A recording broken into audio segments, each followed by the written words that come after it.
당신은 바로 그 사람입니다.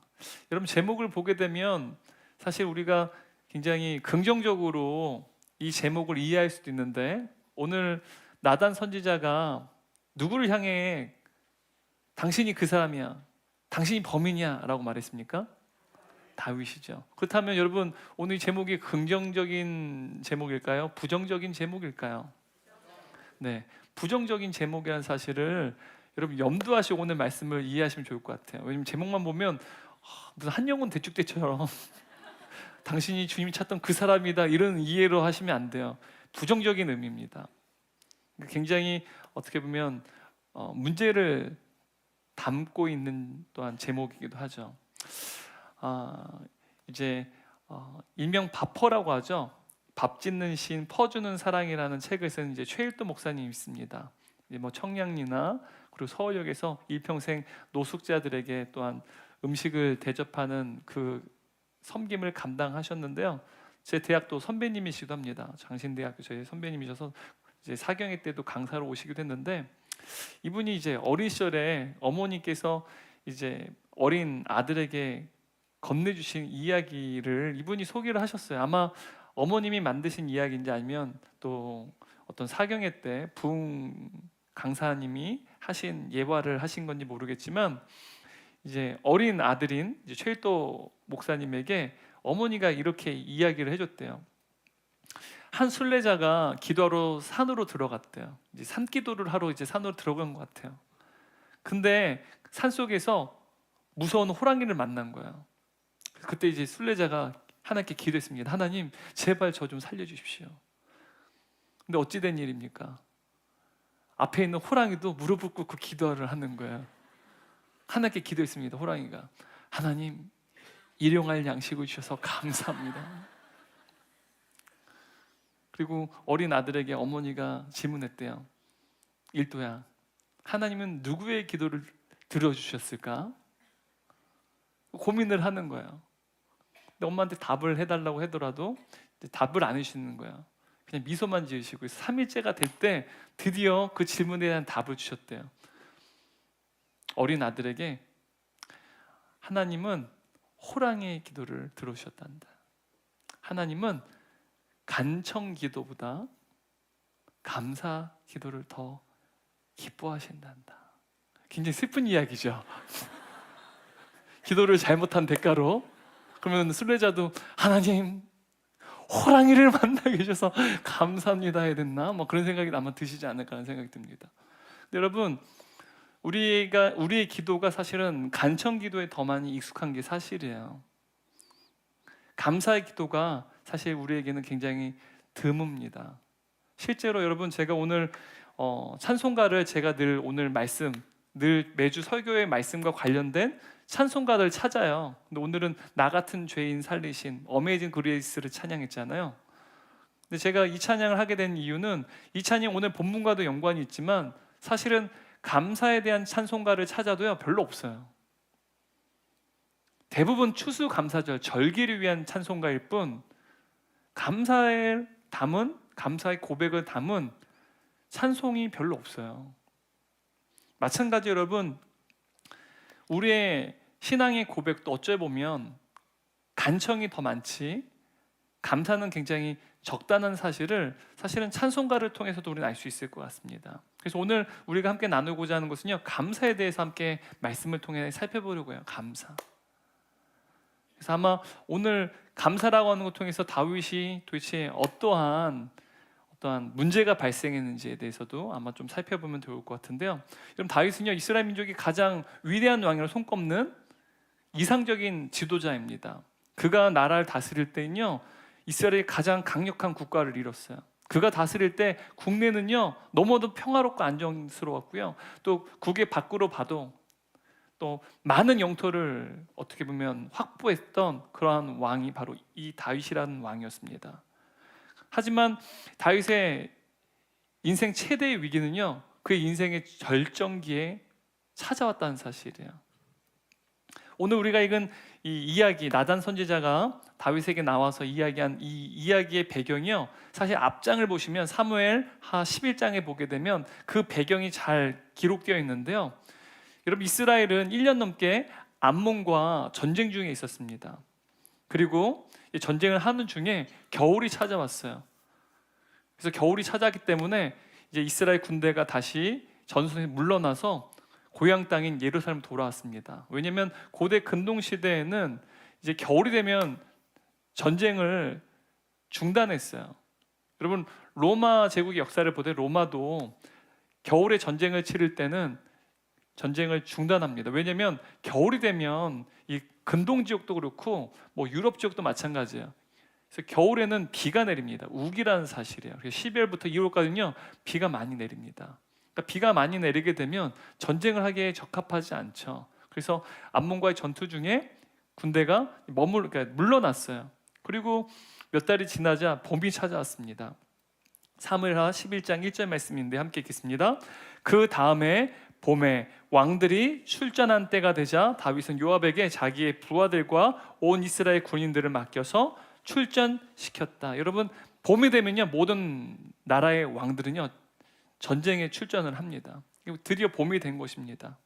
이스라엘과 암몬과의 전쟁이요 다시 시작하게 됐어요. 그래서 이스라엘 군대는 전선을 향했습니다. 그런데 이미 전쟁의 승패는 이미 결정난 것이나 다름없었습니다. 왜냐하면 이스라엘 군대가 이 암몬의 수도였던 이 라빠 성이 있는데 이 라빠 성을 다 에워싸고 있었기 때문에 여러분, 공성전을 할 때 적의 성을 빨리 탈취하는 방법도 있지만 그냥 포위하고 에워싸고 기다리는 것도 또 그 성을 함락하는 방법이기도 합니다. 식량과 이제 식수가 다 끊어지면 어떻게 됐을까요? 그 성 안에 있는 사람들은요 항복을 하게 돼요. 이제는 이 성을 함락하는 것, 이제 라빠 성을 함락하는 것은요 시간 문제일 뿐이었기 때문에 그래서 다윗은 이 암몬과의 전쟁에 이제 출전하지 않고 한가롭게 궁궐에 남았습니다. 한가로이 산책을 하는 만큼 굉장히 어떻게 보면 여유로운 시간을 가졌다는 것이죠. 사무엘하 11장 2절 4절 말씀 읽겠습니다. 저녁 때에 다윗이 그의 침상에서 일어나 왕궁 옥상에서 거닐다가 그것에서 보니 한 여인이 목욕을 하는데 심히 아름다워 보이는지라 다윗이 사람을 보내 그 여인을 알아보게 하였더니 그가 아뢰되 그는 엘리암의 딸이요 햇사람 우리아의 아내 밧세바가 아니니까 하니 다윗이 전령을 보내어 그 여자를 자기에게로 데려오게 하고 그 여자가 그 부정함을 깨끗하게 했으므로 더불어 동침함에 그 여자가 자기 집으로 돌아가니라. 지금 다윗이요 왕궁 옥상을 거닐다가 굉장히 주목할 만한 한 장면을 보게 됩니다. 한 아름다운 여인이 목욕을 하고 있었던 거예요. 그래서 그 여인이 누구인지를 자기의 신하를 시켜서 물어봅니다. 그러자 다윗의 충성스러운 신하였던 우리아의 아내인 밧세바라는 사실을 알게 돼요. 근데 다윗이요 의아하게도 전령을 보냅니다. 신하를 보내서 이 밧세바를 궁 안으로 들어오게끔 해요. 그리고 그 남편이 있는 유부녀와 동침을 하게 됩니다. 잠자리를 들게 돼요. 그리고 돌려보내는데 그 여인이 다윗의 아기를 임신하게 되었다는 사실이죠. 여러분, 이 사실을 알게 된 다윗이 어떻게 했을까? 우린 너무너무 잘 알고 있어요. 자신의 죄가 발각되는 것이 두려웠던 다윗은요 전선에서 밧세바의 남편인 우리아를 부릅니다. 불러들였어요. 그리고 그의 수고와 노고를 치하하고요 너무나 고생했으니 이제 집에 가서 아내를 위로하라, 아내와 잠자리를 들라라고 권면했습니다. 그런데 여러분, 이 우리아는 충성스러운 신하였어요.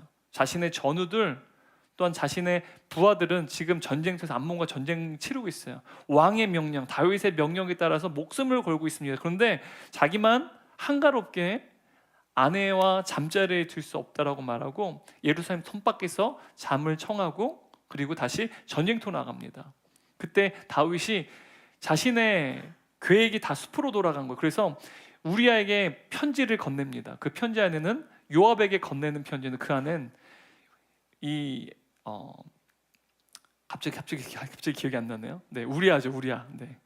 네, 우리아를 이제 암몬과의 전투에 이제 어떻게 보면 포함시켰다가 전진시켰다가 이제 군대를 철수시켜서 암몬에게 포위되어서 죽게끔 만들라는 그러한 계획을 담긴 이제 편지를 보냈습니다. 그 결과 우리아는 전쟁터에서 암몬의 칼에 죽는 거예요.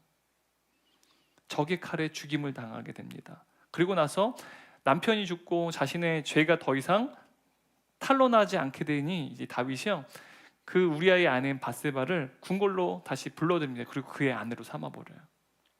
지금 이 이야기가 바로 나단 선지자가 다윗에게 나와서 한 이야기의 배경입니다. 너무나 끔찍한 사건이에요. 여러분 생각해 보십시오. 얼마나 끔찍한 사건입니까? 다윗이라고 하는 이 인물은요, 특별히 하나님의 은혜와 사랑을 한 몸에 받았던 인물입니다. 게다가 지금 나이가요, 중년의 나이에 이르게 됐어요. 지금 50대가 넘었습니다. 그래서 어떤 목사님은 오늘 우리가 읽은 본문을 가지고 중년의 위기라는 제목으로 설교하시기도 했더라고요. 제가 그 내용은 보진 않았어요. 그런데 여러분, 단순히 중년에 이르렀기 때문에 이러한 위기가 찾아온 게 아니에요. 지금 다윗은요, 지금 중년의 나이에 이르도록 어떤 하나님께 어떤 책망이라든지 하나님의 어떤 꾸중을 듣지 않았어요. 그만큼 아름다운 신앙생활을 했던 위대한 신앙의 인물이었습니다. 사울 왕과 비교해 보면요, 다윗은 지금 오늘 우리가 읽은 본문에 이르기까지 커다랗게 책망하시거나 꾸중하시는 장면이 등장하지 않아요. 얼마나 신실한 하나님의 사람이었는지 모릅니다. 게다가 다윗은 지금 중년의 나이가 되었기 때문에 어떤 불같은 정욕 때문에 이러한 실수를 범한 만큼 철없는 나이도 아니었어요. 게다가 다윗은요, 이미 아름다운 여인들, 아내들이 많았습니다. 사울 왕의 처첩들이요, 다 누구의 아내가 되었을까요? 다윗의 처첩들이 된 거예요. 게다가 궁궐 안에는요, 그 처와 첩들뿐만 아니라 아름다운 이제 궁녀들도 많이 있었을 거예요. 그러므로 다윗이요, 자신의 충성한 신하에 어떻게 보면 그 아내를 탐할 이유가 전혀 없었죠. 게다가 지금 이 다윗은 자신의 신하들, 자신의 병사들, 또한 자신의 장군들은 생명을 걸고 지금 전쟁터에서 안모가 대치하고 있어요. 싸우고 있습니다. 누구의 명령 때문에 그들이 생명을 걸고 싸우고 있습니까? 이스라엘 왕인 다윗의 명령에 의해서 그의 부하들은 생명을 걸고 전쟁터에서 지금 싸우고 있습니다. 그런데 생명을 바쳐 싸우는 자신의 신하의 아내를 탐하는 이러한 비인간적인 일을 벌이는 것은요, 사실은 너무나도 이해할 수 없는 일이죠. 완전히 파렴치한 일 아닙니까? 인간 이하의 굉장히 어떻게 보면 파렴치한 일이 바로 지금 다윗이 행한 일이었다는 사실이에요. 그러니까 다윗은 사실 이러한 일을 행할 만한 여건을 갖추지 않았어요. 그러지 않아도 됐었습니다. 근데 도대체 왜 다윗은 이토록 무너지게 되었을까? 인간 이하의 파렴치한 일을 행하는 그런 죄를 범하게 되었을까요? 여러분, 한마디로 요약해보면요, 다윗이 무너지게 된 그 원인은요, 육체의 정욕 때문이었다는 사실이에요. 육체의 욕망 때문에 결국은 다윗은, 그리고 늘 신실한 하나님의 사람이었던 다윗은 쇠락의 길로 점점 무너지게 되었다는 사실입니다. 그런데 여러분, 우리의 이 육체의 정욕, 육체의 욕망은 성령께서 우리 안에서 강하게 우리를 지배하실 때에는 잘 작동이 되지 않아요. 그러니까 육체의 정욕이 발동하는 그런 여건은요, 성령께서 우리 안에서 우리를 강하게 지배하실 때, 말씀의 지배를 받을 때는요, 그때는 육체 정욕이 발동하기에는 적합한 여건이 아닙니다. 그래서 육체의 정욕이 우리 안에서 이제 활개를 치려면, 활발히 작동을 하려면 어떤 여건이 형성될 때 가능합니다. 어떤 여건이 형성될 때 육체의 정욕이 활발히 작동하게 될까요, 여러분? 제가 오늘 무엇에 대해서 이야기 나눈다고 했어요? 사실 원고에는 없어요. 여러분, 설교를 다 듣고 나면은 이해를 하셔야 되지만, 제가 처음에 미리 말씀드렸어요. 무엇에 대해서 오늘 말씀을 나누겠다고 했습니까? 감사요. 그러니까 육체의 정욕이 활개를 치고 활발히 작동을 할 수 있는 어떤 여건이 있는데, 그 여건이 뭘까요? 네? 감사를 상실한 여건이라는 사실, 아마 제가 지금 이야기하지 않아서도 아마 이제 독해력이 있고 설교를 많이 들은 성도님께서는 딱 눈치를 채실 거예요. 보통 이제 책을 읽을 때도 독해력 있는 분들은 저자가 이렇게 얘기해요. 오늘 메시지가 감사에 대해서 오늘 이야기 나누는 것에 서두에서 밝혔어요. 그러면 이런 육체의 정욕이 활개를 칠 수 있는 어떤 여건이 있다, 그냥 넘어가요. 왜요? 마지막에서 쾅 하고 이야기하기 위해서. 근데 그때 이미 눈치챕니다. 독해력 있는 사람들은. 아, 감사의 상실에 있구나라는 사실을 끝까지 읽지 않아도 다 파악을 해요. 이게 독해력이죠. 갑자기 조용해지세요. 우리 여성분들에게도 그런 능력, 서사를 읽는 능력이 있어요. 드라마를 보잖아요. 범인이 저놈이네. 저는 죽어도 몰라요. 근데 우리 여성분들은 많은 서사들을 봤어요. 드라마, 그죠? 막장의 서사도 보시고 또 굉장히 건강한 서사도 보시고 그러다 보니까 드라마의 플롯을 다 이해하시고 등장인물들이 딱 뭐 하면은 아, 저놈이 이상한 놈이네. 다 아세요. 왜? 서사를 파악하는 능력이 생기신 거예요. 네. 마찬가지 독해력도 마찬가지고요. 오늘 설교도 제가 이야기하지 않아 여러분 아마 다 이해하셨으리라 생각합니다.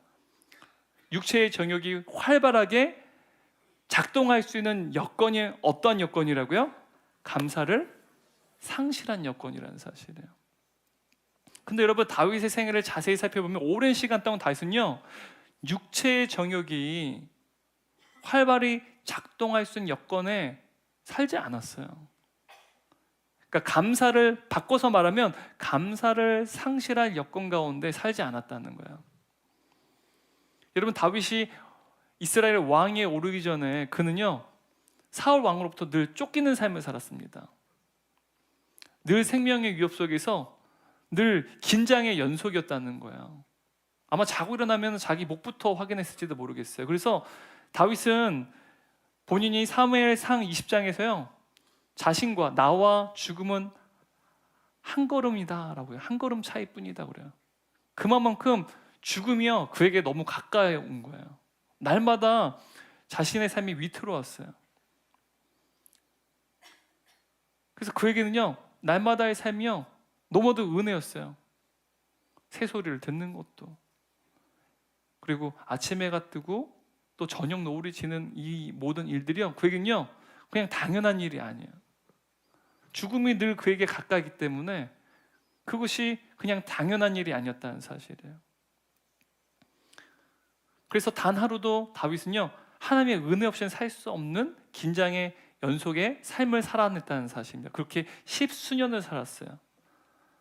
게다가 다윗은요 구약 시대의 사람이었지만 그는 함에 성령이 임하였던, 성령의 기름 부음을 받았던 특별한 성령의 사람이기도 했다는 사실입니다. 그래서 그는요 왕이기도 했지만 선지자로도 불렸어요. 그래서 성경에서도 그의 글들이 포함되지 않았겠습니까? 성령의 사람이기 때문에 가능한 거예요. 그런데 여러분 갈라디아서 5장 말씀 보게 되면 성령의 사람들, 성령의 사람들이란 예수 그리스도를 나의 구주로 영접한 사람들, 거듭남을 입은 사람들을 우리는 성령의 사람이란 말이에요. 왜냐하면 우리 안에 계신 성령님이 누구를 나의 구주로 고백하게 하세요? 내 의지나 나의 이성이 아니라 성령께서 예수님이 나의 구세주 되신다는 사실을 고백하게 하신다는 거예요. 우리의 지정의 영성을 다 설득시키셔서 성령께서 고백하게 하세요. 그래서 예수님을 나의 구주로 믿는 분들은 다 성령이 거하시는데 거듭난 사람들, 성령님이 거하시는 사람들은요 두 가지 자아로 나뉘어지게 됩니다. 두 가지 자아를 가지게 된다는 사실이에요. 하나는 성령의 소욕이에요. 두 가지 자아예요. 또 다른 하나는 뭐예요? 육체의 소욕입니다. 여기서 이 소욕이란 말은 디자예요. 욕망이라고 말할 수 있을 것 같아요. 육체의 소욕과 성령의 소욕, 육체의 욕망과 성령의 욕망이 거듭난 자들, 성령이 거하신 자들 안에는 이 두 가지 자아가 있다는 사실이에요. 그래서 사도 바울은 갈라디아서 5장에서 이렇게 말하는데 갈라디아서 5장 16절 10절 말씀 함께 읽겠습니다. 그러므로 내가 말합니다. 성령을 따라 사십시오. 그러면 육체의 욕망을 따라 살지 않게 될 것입니다. 육체의 욕망은 성령을 거스르고 성령이 바라시는 것은 육체의 욕망을 거스릅니다. 이 둘은 서로 반대되는 것이므로 여러분의 욕망대로 살 수 없게 합니다. 그리고 이어서 사도 바울은 육체의 욕망에 사로잡힌 자들은 반드시 육체의 열매를 맺게끔 된단 말이에요. 설사 우리가 예수를 믿는다 할지라도 우리에게 두 가지 자아가 있잖아요. 분명히 구원받았는데 성령이 계시는데도 육체의 소욕에 따라 사는 분들이 있어요. 이분들은 세상 사람들과 마찬가지로 어떤 열매를 맺게 된다고요? 육체의 열매를 맺게 돼요. 근데 육체의 열매가 어떤 것인지에 대해서 사도 바울은 구체적으로 말하는데요. 갈라디아서 5장 19절 21절에서 함께 읽겠습니다. 육체의 일은 분명하니, 육체의 열매에 대해서 이야기하는 겁니다. 곧 은행과 더러운 것과 호색과 우생숭배와 주술과 원수 맺는 것과 분쟁과 시기와 돈냄과 당 짓는 것과 분열함과 이단과 투기와 술 취함과 방탕함과 또 그와 같은 것들이라. 여러분, 지금 열거된 육체의 열매들이요, 다 지금 대한민국에서 보고 있는 것들이에요. 그 말은 무슨 뜻이에요? 대한민국 사회가 무엇에 속한 사람들이 많다는 거야. 육체에 속한 자들이 많다는 거야. 우리가 보는 모든 것들이 다 뭐의 열매들이에요? 그래서 육체의 열매라는 거예요. 여러분, 육체의 열매가 긍정적입니까? 부정적입니까? 여러분, 육체의 열매를 맺고 싶으세요? 아니면 성령의 열매를 맺고 싶으세요? 여러분, 육체의 열매를 맺게 되잖아요. 여러분, 가정이 무너집니다. 부부 관계도 파괴돼요. 심지어 사랑하는 자녀의 관계도 깨어지게 됩니다. 생업의 현장 속에서 만나는 모든 사람들, 인간관계에서도요, 다 무너지게 된다는 사실이에요. 얼마나 무서운 열매인지 모릅니다. 이와 반대로 사도 바울은 성령에 사로잡힌 자들, 성령의 소욕에 사로잡힌 자들은 바로 성령 열매를 맺게 된다 말하는데, 성령 열매에 대해서도 구체적으로 이렇게 말하는데요. 갈라디아서 5장 22절 23절 말씀 함께 읽겠습니다. 오직 성령의 열매는 사랑과 희락과 화평과 오래 참음과 자비와 양성과 충성과 온유와 절제니. 여러분, 성령 열매 맺고 싶으세요? 성령의 열매를 맺기 위해서 성령의 소욕, 성령의 욕망을 우리가 가지고 있어야 된다는 사실이죠. 여러분, 성령의 열매를 우리가 맺게 되면요, 우리 가정이 살아나요. 사랑, 희락은 기쁨이야. 화평, 부부관계 속에서 늘 화평과 사랑이 가득하고 기쁨이 가득해요. 자녀의 관계에서도 마찬가지예요. 내가 발을 딛는 곳마다 성령의 열매가 있는 사람은요, 사랑과 희락과 화평과 온유 절제가 가득하게 됩니다. 얼마나 아름다울까요? 여러분, 그곳이 하늘나라 아니겠어요? 그곳이 천국 아니겠습니까? 여러분, 이처럼 육체의 소욕에 사로잡힌 상태에 빠진 사람을 곧 육체의 지배를 받는 것, 육체의 지배를 받는 사람이라고 말합니다. 그리고 육체의 소욕에 사로잡힌 인생은 곧 어떤 사람이냐? 내가 인생의 주인으로 살아가는 인생이에요. 내가 인생의 주인이다라고 여기는 사람들 다 세상 사람들이죠. 그들은요, 어떤 열매를 맺게 된다는 거예요? 육체의 열매를 맺게 돼요. 왜? 내가 인생의 주인으로 살아가는 사람들 다 육체의 소욕에 사로잡힌 사람들이에요. 그런데 여러분, 내가 인생의 주인이다 여기는 사람들 다 육체의 소욕에 사로잡힌 사람인데, 내가 주인의 인생이다 여기는 사람들의 특징이 무엇인지 아십니까? 자랑과 교만이라는 거예요. 다 내가 이룬 거야. 내 손으로 이룬 거야. 다 자랑하고 교만해요. 근데 여러분, 이와 반대로 성령의 소욕에 사로잡힌 상태는요, 곧 성령의 지배를 받는 것을 의미합니다.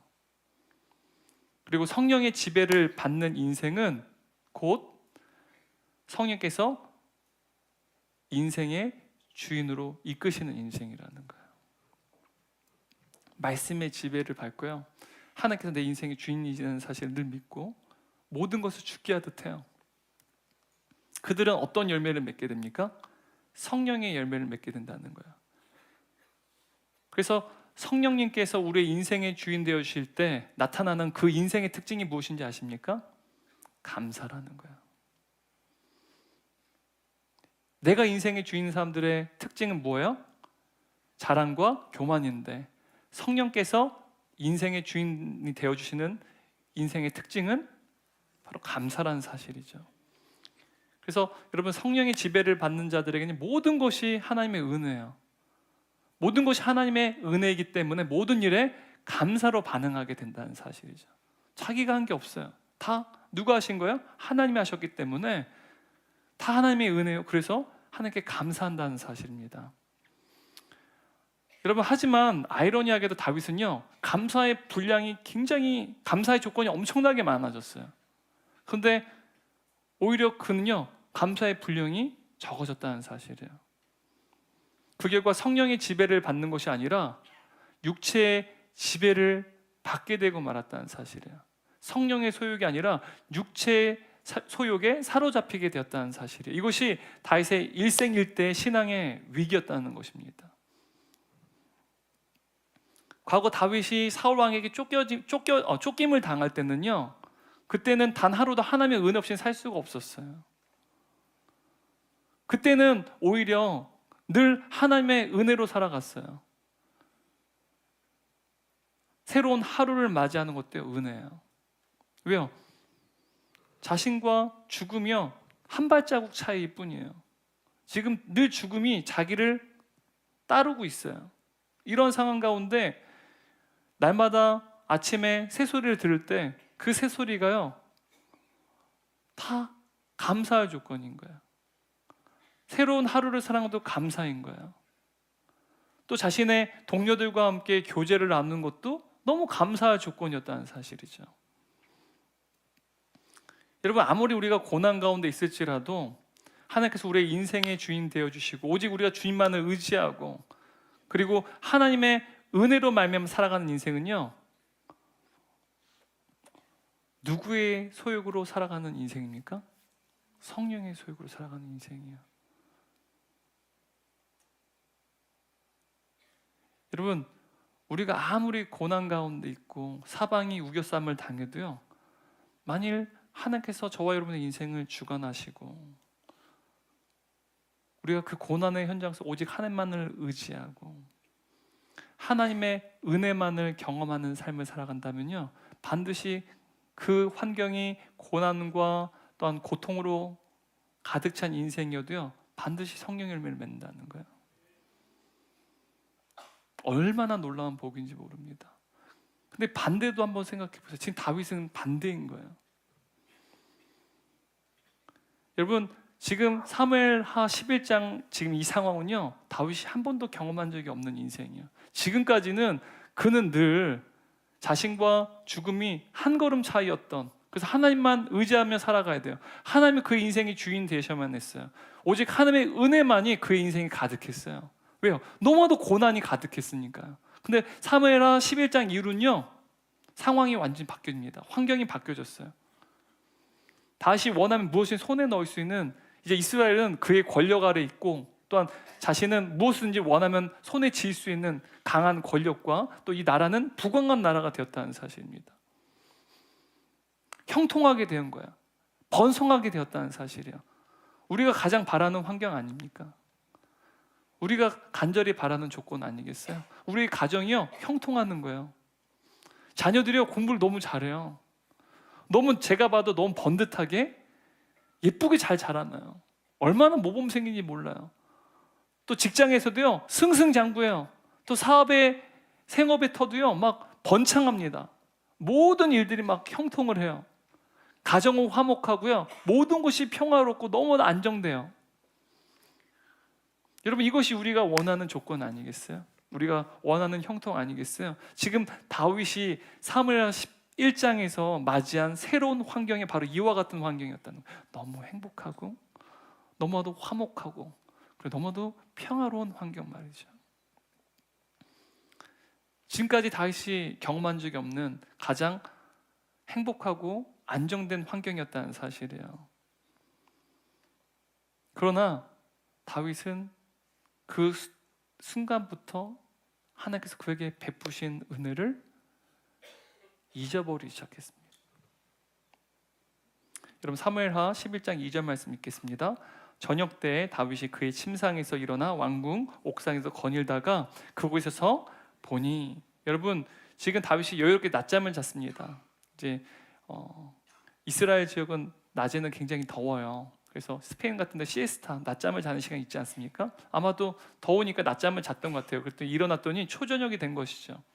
그리고 왕궁 옥상을 거니는 거예요. 한가롭게 말이죠. 그 모습 한번 생각해 보세요. 그러다가 무언가를 보게 된 겁니다. 무언가에 주목하게 된 거예요. 근데 여러분, 성경에서는 보다라는 단어가 종종 영적인 상태를 나타내요. 그래서 성경을 보게 되면 여호와를 보라 라고 말해요. 보라, 여호와 하나님께 너에게 행하신 놀라운 이적을 보라 라고 말합니다. 근데 지금 다윗이 늘 하나님만 바라봤어요. 근데 지금 무엇을 보고 있어요? 한 여인이 목욕을 하는 장면을 보고 있다는 사실이에요. 여러분, 지금의 이 다윗의 환경이요, 성령께서 역사하시기 좋은 환경입니까? 아니면 육체의 소욕이 작동되기 좋은 환경입니까? 여러분, 근데 이러한 상황이 다윗에게만 해당되는 것일까? 아니면 저와 여러분이 똑같이 해당되는 것일까요? 다윗에게만 해당되는 거예요? 나는 그럴 리가 없어요? 여러분, 우리 모두에게도 해당되는 동일한 환경이라는 거예요. 여러분, 고온, 다습의 환경은요, 특히 우리 집에 있는 화장실들이에요. 막 샤워하면 막 물로 막 적셔지고 습기가 가득하고 따뜻하게 되잖아요. 그럼 뭐가 많이 번식하게 돼요? 더러운 곰팡이들이 번식하게 돼요. 이런 환경은 반드시 곰팡이가 번식합니다. 마찬가지로요, 우리에게도 이러한 죄가 번식하게, 또한 육체의 정욕이, 육체의 욕망이 번식하게 하기 최적의 환경이 있는데 지금 다윗과 같은 환경이라는 사실이에요. 바로 그때 다윗은요, 그 인생에서 돌이킬 수 없는 죄를 일으키게 됩니다. 그 결과 바로 이 사건 이후부터요, 다윗은요 계속해서 승승장구하다가 계속해서 쇠락의 길을 걸어가게 돼요. 여러분, 이 사건이 얼마나 중요한지 모릅니다. 어느 날 나단 선지자가 다윗에게 찾아온 거예요. 그리고 하나의 이야기를 이야기합니다. 어느 부자가 있는데 그 부자에게 어떤 손님이 찾아왔고 그 손님에게 대접을 해야 되는데 자신의 양과 소를 대접하는 게 너무 아까운 거예요. 그래서 보니까 옆에 가난한 사람이 있는데 그 사람에게는 아주 어린 암양 새끼 한 마리만 있는 거야. 근데 그 암양 새끼를 뺏어다가 자신의 손님에게 대접했다는 거야. 근데 그 소리를 듣자마자 다윗이 어떻게 반응합니까? 분노를 합니다. 그래서 5절 말씀 보면 히브리어 성경으로는요, 다윗이 그 부자를 향해 머리끝까지 분노했다라고 말해요. 우리 성경엔 그렇게 써있지 않지만 머리끝까지 분개했다. 얼마나 화가 났는지요. 그리고 뭐라고 말합니까? 반드시 그 부자는 죽어야만 한다. 그리고 그 가난한 사람에게 몇 배로 갚아야 된다고요? 4배나 갚아야 된다라고 그 이야기를 듣는 즉시 판결을 내렸어요. 그러자 나단 선지자가 다윗에게 뭐라고 말합니까?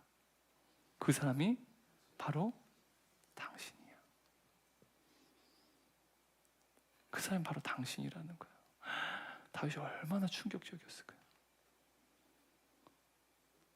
자기는 죽어야 될 사람인 거예요. 그의 판결에 따르면 4배나 갚아야 되는데 4배나 갚을 수가 없어요. 이미 우리아는 죽었잖아요. 이어서 하나님께서는 나단 선지자에게 이렇게 말씀하세요. 9절 말씀 함께 읽겠습니다. 자, 노란색으로 볼드체된 데만 읽을게요. 어째여 내가 여호와의 말씀을 업신 여기고, 여기서 업신 여기다라는 단어에 좀 주목하셔야 돼요. 업신 여기다는 단어가요, 과소평가하다, 경멸하며 내려다보다라는 뜻이에요. 뭐라고요? 과소평가하다, 경멸하며 내려다보다. 누가 지금 하나님을 과소평가하고 경멸하면서 내려다봤다는 거예요? 다윗이요. 지금 이 말은 하나님께서 다윗에게 하신 말씀이세요. 다윗이 하나님을 과소평가했대요. 경멸하면서 내려다봤다는 사실이에요. 그래서 이 모든 죄가 일어났다는 사실입니다. 지금 하나님께서는요, 다윗의 근본적인 죄의 원인이 무엇에 있다고 말하는 거예요? 하나님을 과소평가했다는 것입니다. 여러분, 이것이 교만이에요. 하나님을 과소평가하는 것이 바로 교만입니다. 여러분, 하나님께서 행하신 모든 일은 과소평가하고 반대로 내가 한 일은 과대평가하는 게 그게 교만입니다. 지금 이스라엘이요, 부국강병이 이루게 됐어요. 나라는 너무도 평화롭고요, 안정을 찾았어요. 근데 어느 순간부터 여러분, 이런 좋은 환경을 사실 누가 주신 것입니까? 누가 다윗에게 기름을 부으셨습니까? 누가 그를 죽음의 위로부터 구원하셨습니까? 하나님이요. 근데 하나님께서 하신 일이에요. 하나님께 주신 것입니다. 근데 하나님을 더 이상 과대평가하는 게 아니라 자기 자신을 과대평가하는 거예요. 그리고 하나님 어떻게 하는 거예요? 경멸하면서 내려다보는 거예요. 그게 업신여기다. 다윗이 교만했다는 사실입니다. 이것이 다윗이 죄를 저지른 근본적인 원인이었다고 지금 하나님께서 나단 선지자를 통해서 말씀하신다는 사실이에요. 여러분, 사탄이 타락하게 된 원인이 무엇인지 아십니까? 하나님을 경멸한 데 있어요. 하나님을 내려다봤어요. 자기가 하나님처럼 되기를 원했다는 사실이에요. 다시 말하면 사탄이 타락하게 된 그 근본적인 원인이 감사의 상실에 있었어요. 만약 우리가 감사하지 않으면, 하나님께 감사하지 않으면 우리는 사탄처럼 되는 거예요. 그리고 사탄은요, 감사하지 않는 자를 통해서 역사해요. 여러분, 우리 고난이 굉장히 고통스러운 게 무엇인지 아십니까? 고난의 환경 속에서요, 감사하기 힘들어요. 그래서 더 많이 영적으로 실족할 때가 많습니다. 왜요? 고난 때문에 사탄이 역사하는 게 아니에요. 감사의 부재, 감사의 상실하게 되면요, 그때 누가 가장 강력하게 역사한다고요? 사탄이 역사해요. 왜요? 지금 사탄과 똑같거든요. 사탄의 특징이거든요. 하나님을 경멸하는 거예요. 여러분, 우리가 감사라는 말을 들을 때 보통 우리는 흔히 환경이나 조건을 떠올 때가 많아요. 그런데 감사는 환경과 조건에 의해 맺게 된 열매가 아니라는 사실을 성경은 이야기하고 있습니다.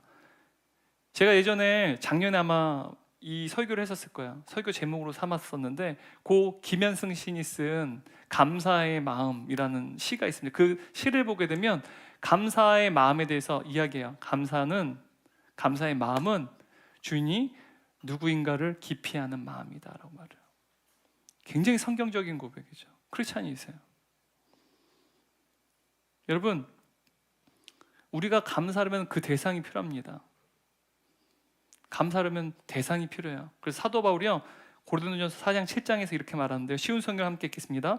여러분이 하나님께로부터 받지 않은 것이 무엇이 있습니까? 지금 고린도 교회 성도들에게 다 누구에게 받았다는 거예요? 하나님께 받았다는 거예요. 하나님께 받지 않은 것이 어디 있습니까? 라고 질문하는 거예요. 모두 받은 것인데, 모두 받았는데 왜 받지 않은 것처럼 자랑하고 있습니까? 하나님께서 분명히 주셨는데 하나님께 받지 않고 내 손으로 이었다 생각하고 내 손으로 이었다고 말하는 게 자랑이라는 거예요. 근데 이게 교만입니다, 여러분. 육체의 소욕에 사로잡힌 인생, 내가 내 인생의 주인이라는 인생들은요, 다 내 손으로 이었기 때문에 자랑이에요. 교만하다는 사실이에요. 근데 거듭난 사람에게도 두 가지 자아가 있어요. 성령의 소욕에 잡히지 않으면 육체의 소욕에 따라 살아가게 된다는 사실입니다. 여러분, 지금 이 사도 바울의 책망을 들었을 때 감사와 자랑의 공통점이 있어요. 무엇인지 아십니까? 대상이 있다는 거예요. 감사는 그 대상이 누구일까요? 네? 하나님이세요. 그러므로 감사는 내가 가진 모든 것은 하나님께서 주신 것임을 아는 것, 그것이 감사예요. 하지만 여러분, 이와 반대 자랑은요, 그 대상이 전적으로 누굴까요? 나예요. 그래서 자랑은 내가 가진 모든 것은 내 손으로 이뤄낸 것이다라고 자축한, 스스로 축하하는 게, 이게 자랑입니다. 이게 교만이에요. 내가 가진 모든 것은 하나님께서 주신 것이다, 감사.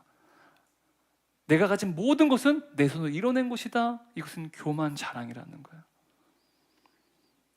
여러분, 누가복음 11장 말씀 보게 되면 10명의 나환자 이야기가 등장합니다. 10명의 나환자가 예수님께 찾았습니다. 그들의 질병을 고쳐달라는 거예요. 근데 하나님, 예수님께서 그들을 불쌍히 여기시고 그들의 병을 다 고쳐주셨어요. 너희가 완전히 이제 치료되었으니까, 완치되었음을 제사장에 가서 너희 몸을 보여줘라 라고 말했습니다. 그래서 막 너무도 신나게 된 이 10명의 나환자가요, 제사장을 향해서 찾아서 나갔습니다. 그 시간이 지났어요. 근데 10명의 나환자 중에 딱 한 명만 예수님께 다시 찾아왔습니다. 여러분, 그 한 명이 누굴까요? 네? 그 한 명이요, 사마리아인이었어요. 나머지 9명은 다 유대인인데 한 명만 사마리아인이었습니다. 그 사마리아인만 예수님께 찾아온 거예요. 왜 찾아왔을까요? 누가복음 11장 16절 말씀 읽겠습니다. 예수의 발 아래 엎드려 감사하니 그는 사마리아 사람이라. 여러분 사마리아인 예수님께 찾아온 이유가 무엇입니까? 감사하기 위해서였다는 사실이에요. 여러분 10명의 나환자를 고치신 이가 누구였습니까? 예수님이셨어요. 그런데 여러분 오직 사마리안 한 사람만 내가 가진 모든 것은 예수님께서 주신 것입니다 라고 고백하는 거예요. 여러분 이게 감사예요. 그가 가진 게 뭐예요?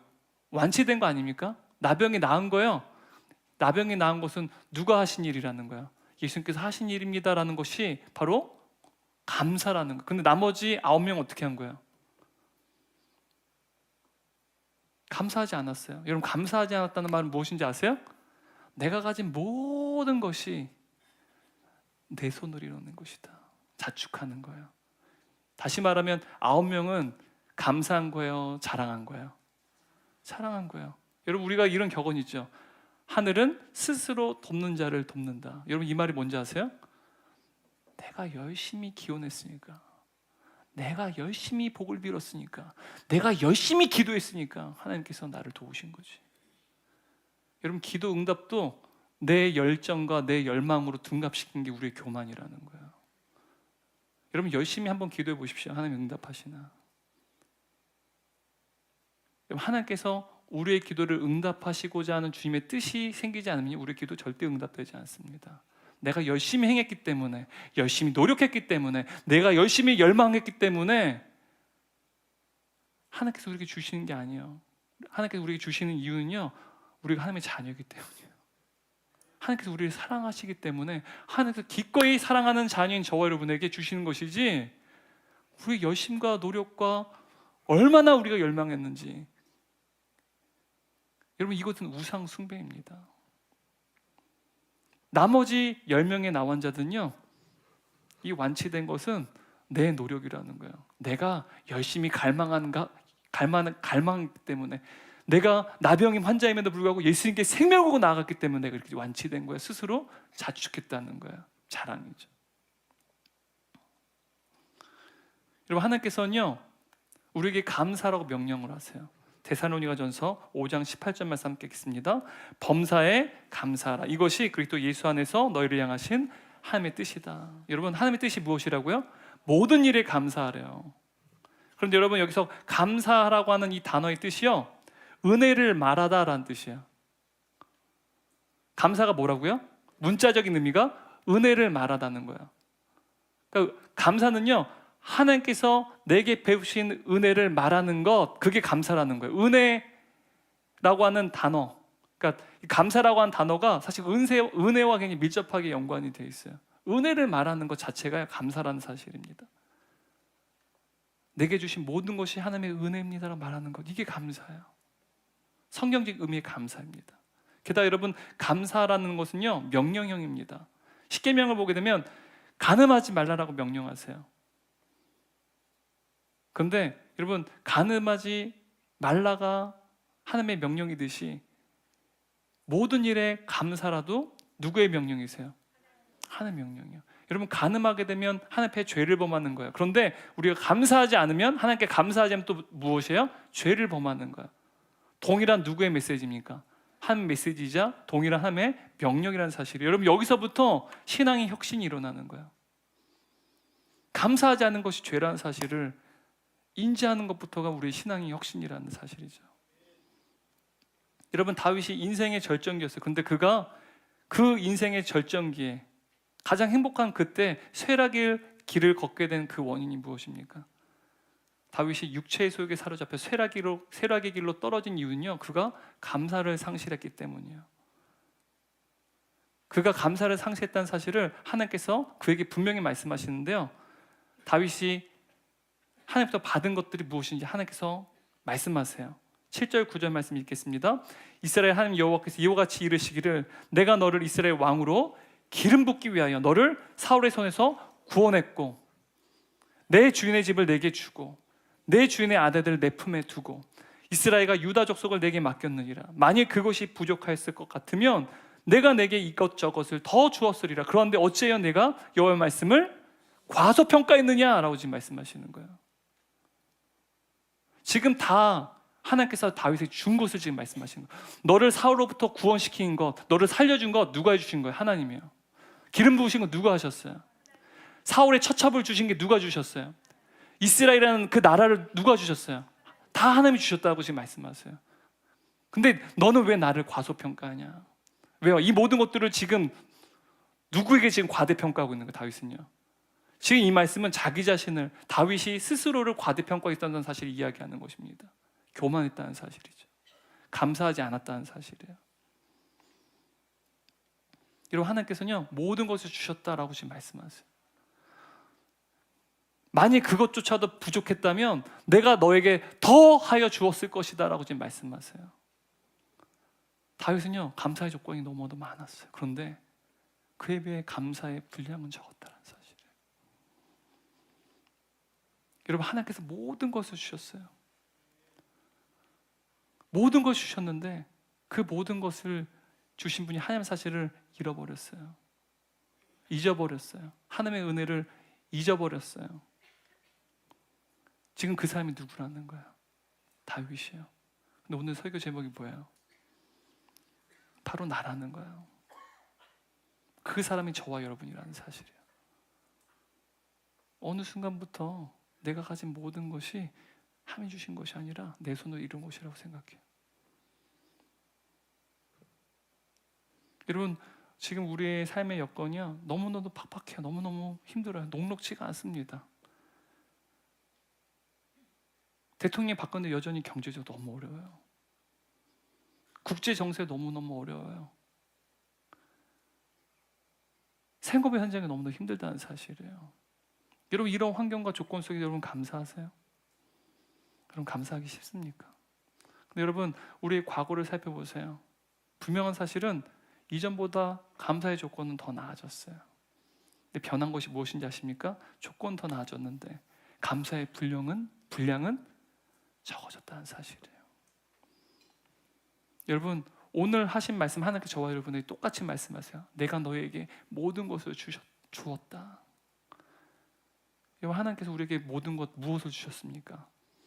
여러분, 죄인인 우리는요 영원히 멸망을 당할 수밖에 없었어요. 아무리 이 땅에 잘 살아도요 죽고 난 이후에는요 영원한 형벌이 우리에게 기다리고 있었다는 사실이에요. 하나님께서요 우리를 사랑하시기 때문에 우리를 그 영원한 죽음을 맞이하게 되는 걸 원하지 않으셨어요. 어떻게 하셨습니까? 단 하나뿐이 없는 아들 예수님을 우리를 위해 십자가에 죽게끔 하셨어요. 그리고 그분이 십자가에 죽으신 말미암아 결코 우리가 얻을 수 없는 영원한 생명을 우리에게 주셨다는 사실이에요. 여러분, 하나님께서 우리에게 전부를 주셨어요. 일부를 주신 것이 아니라 하나님은 자신의 사랑하는 아들, 태초부터 함께했던 영원히 함께하는 그 아들을 우리에게 전부를 주셨다는 사실이에요. 여러분, 결론이에요. 우리는 흔히 감사는 환경과 조건에 달려있다고 생각합니다. 그래서 우리의 환경과 조건이 감사할 만한 조건이 아니면 우리는 감사하지 않아요. 하지만 여러분, 예수님께서는 감사할 만한 조건이나 환경이 아니심에도 불구하고 예수님께서는 감사하셨어요. 십자가의 죽음 앞에서 제자들에게 자신의 십자가의 죽음을 알려주시고 마지막 빵과 포도주를 나눠주며 성찬식을 하세요. 그리고 떡을 떼시며 십자가에 자신이 찢겨질 그 살을 보여주세요. 그리고 포도주를 그들에게 나눠주시며 자신이 십자가에 흘릴 그 피를 예피하며 보여주셨습니다. 여러분, 누가복음 22장 19절 말씀 함께 읽겠습니다. 또 떡을 가져 감사기도 하시고 떡을 떼어 그들에게 주시며 이르시되 이것은 너희를 위하여 주는 내 몸이라 너희가 이를 행하여 나를 기념하라. 여러분, 여기서 감사기도 하시고 라고 하는 이 단어 헬라어로 살펴보면 기도라는 단어가 없어요. 원래 제대로 번역한 거면 감사드리다 라고 번역한 게 맞아요. 새 번역 성경 보면 감사를 드렸다라고 번역합니다. 감사 기도 아니에요. 기도는 있지도 않아요. 감사를 드렸다라고 합니다. 무엇을 감사드렸어요? 여러분, 십자가의 죽음 앞에서요 자신의 살과 피가 찢겨지고 흘려지는 그 상황을 어떻게 감사할 수 있습니까?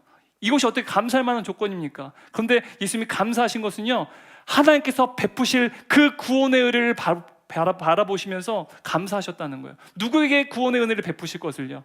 저와 여러분에게 베푸실 구원의 은혜를 바라보시며 하나님 예수님께서는요 감사하셨다는 사실이에요. 여러분, 우리가 가난하고 고난을 당하고 사방이 우겨싸움을 당할 때 그때 우리 하나님의 은혜가 필요합니다. 우리 고통당하고 우리 동역자분들이 하나님의 은혜가 있기를 원합니다. 뿐만 아니라 우리가 사업이 번창하고 우리 아이들이 잘 되고 우리가 형통할 땐 더 큰 은혜가 필요합니다. 그럼 더 큰 은혜가 무엇입니까? 더 큰 은혜는 감사예요. 감사는 하나님께서 우리에게 베푸신 그 은혜를 기억하고 우리가 가진 모든 것이 하나님께서 주신 것입니다라고 말하는 거예요. 그게 감사입니다. 은혜를 말하다. 나에게 베푸신 그 모든 은혜를 기억하고 우리가 가진 모든 것이 누가 주신 것이라고 말하는 거예요? 하나님께서 주신 것이 말하는 것. 이것이 감사라는 사실이에요. 날마다 하나님께서 우리에게 베푸신 그 은혜를 기억할 때 설사 우리의 환경과 조건이 행복할 만한, 감사할 만한 조건이 아닐지라도 우리 안에 계신 성령께서 우리 입술을 여셔서 모든 것이 하나님의 은혜입니다라고 고백하는 저와 여러분 되시기를 주님의 이름으로 축원합니다.